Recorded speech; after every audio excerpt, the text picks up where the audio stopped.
Good afternoon. Today we're going to be working on Prokofiev's Tarantella. So I'll play for it first and then I'll break down some of the challenges we might have in this piece, but it's a fun and exciting one, so we'll keep at it. So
first thing, don't attempt to practice this the full tempo quite yet, especially if you just started this piece. I know it's tempting to kind of go full speed in it, but I wouldn't attempt the full tempo until you've been pretty comfortable playing it in a bit of a slower tempo first. So we're going to play this piece accurately in a slower tempo, then we can start bumping up the tempo. But if you're new to this piece or you're still a bit shaky on some sections, warm up with a slower tempo. And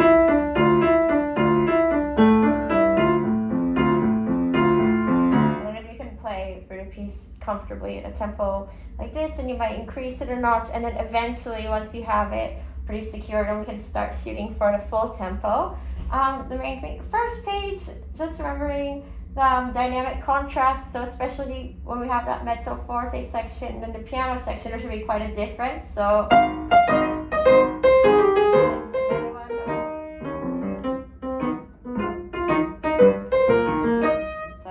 make sure this part is almost like somebody's kind of sneaking around in that section at like the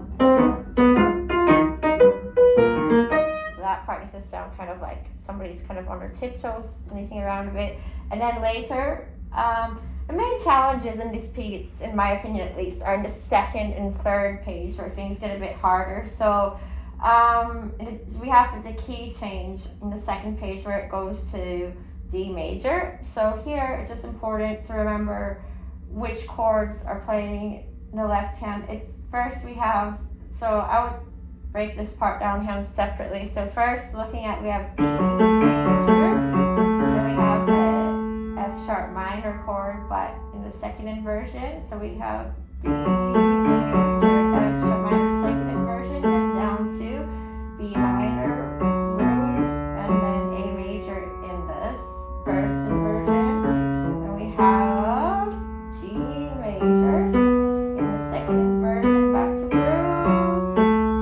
And then we have a sneaky chord where it goes B, D, G sharp, B, D, G sharp. And then for this, go, use your fingers, 5, 3, 2, 1. And back to D major, F sharp minor, B minor. Here gets sneaky, the last line of the second page, we have A major. Then suddenly we have C sharp major, and then we go C sharp, E, A sharp, C sharp, E, A sharp, E, D, A, E, D, G, A, E, G, A.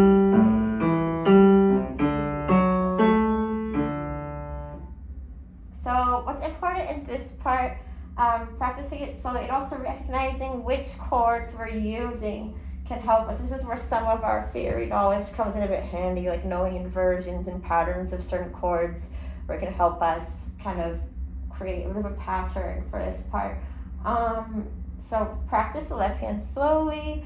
The main challenge is this part, like the bottom left corner of the second page. This chord is actually pretty irregular. It might sound quite dissonant, but don't worry, this is not a mistake. It's C sharp, E, and then A sharp. So this chord is actually something pretty irregular, so don't be alarmed if it sounds a bit funny. That's correct. So we practice this part, and then once you've tackled the sort of changes in the left hand, then we can go on to working on the right. But for the left, just to revise.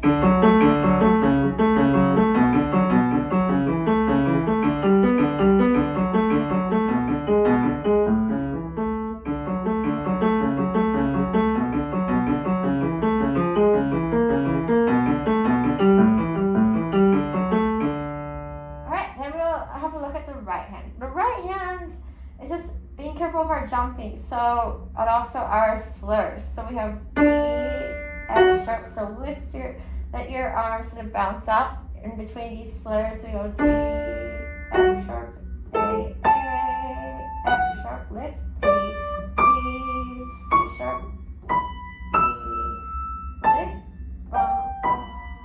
lift.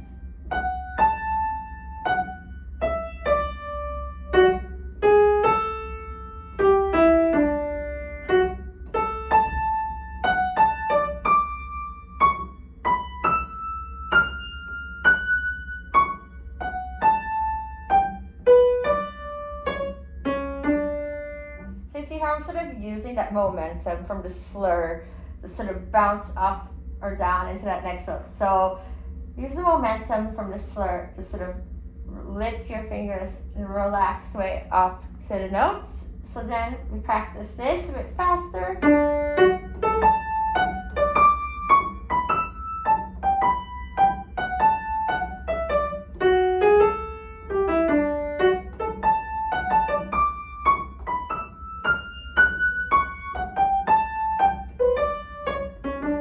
Mistake of the slur at the end here. It's F sharp, C sharp, F sharp, A, G, D, C sharp. So yeah, be careful of that. And then once both parts feel pretty solid, hands separately, then we can practice it. First we go slowly, hands together.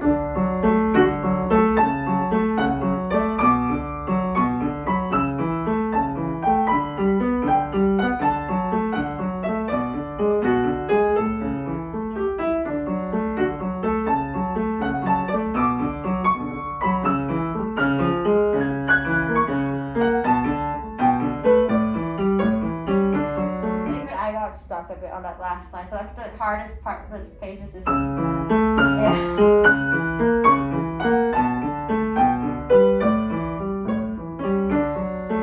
So then that feels good. Then we start practicing that at a faster tempo. But yeah, this page is a bit challenging, but you'll get through it. So be patient and really keep the arms relaxed. And then we'll go over the last part. So remember, our accent is what will make or break this last page. So while it is very, very similar to the first page, the key difference is our accent. So it picks up with.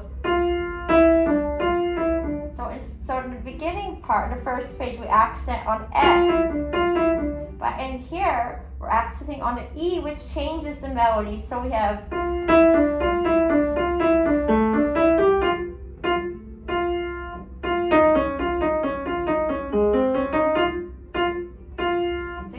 Gives it a whole new feel. So be careful not. So while this part can be a little confusing because it looks so similar to the first part, it's almost the same, but the accent is what changes. So we accent on E.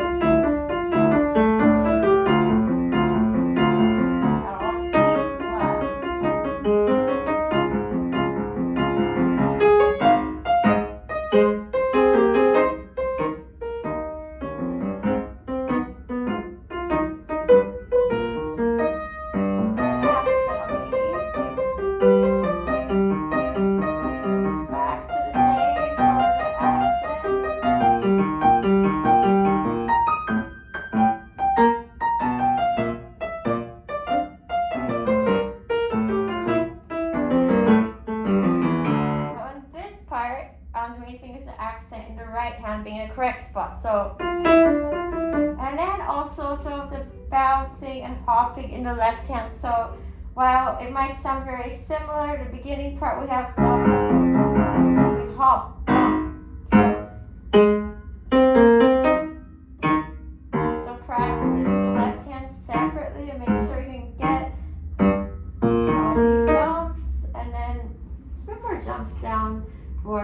part, third line of the third page. The second to last line. Careful, we have A hop to B flat, A, B flat, B flat, D, C,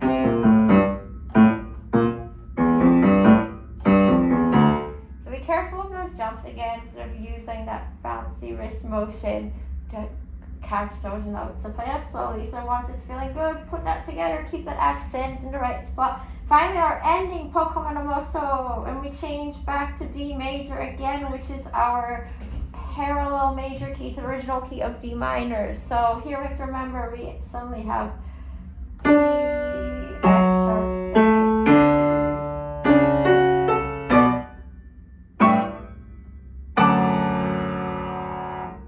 So this ending suddenly gets a fair bit slower than the rest of the piece. So I would say the ending is much more big, much more powerful. So really don't be afraid to put that energy into the ending. It does slow down, but then the ending is quite big because we get forte, we have an accent, so make the ending big.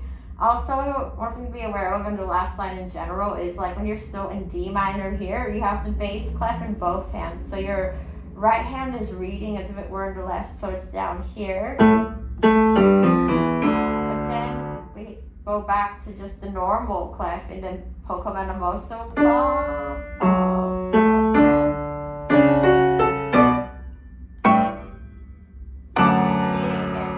Yes. So I hope you find these tips helpful for the Tarantella. So once you've mastered those individual sections and you're hitting them pretty clearly at a slower tempo, then the next step is working hard towards increasing the tempo a little bit. But overall, it's quite a fun piece, and so best of luck on it, and keep up the good work.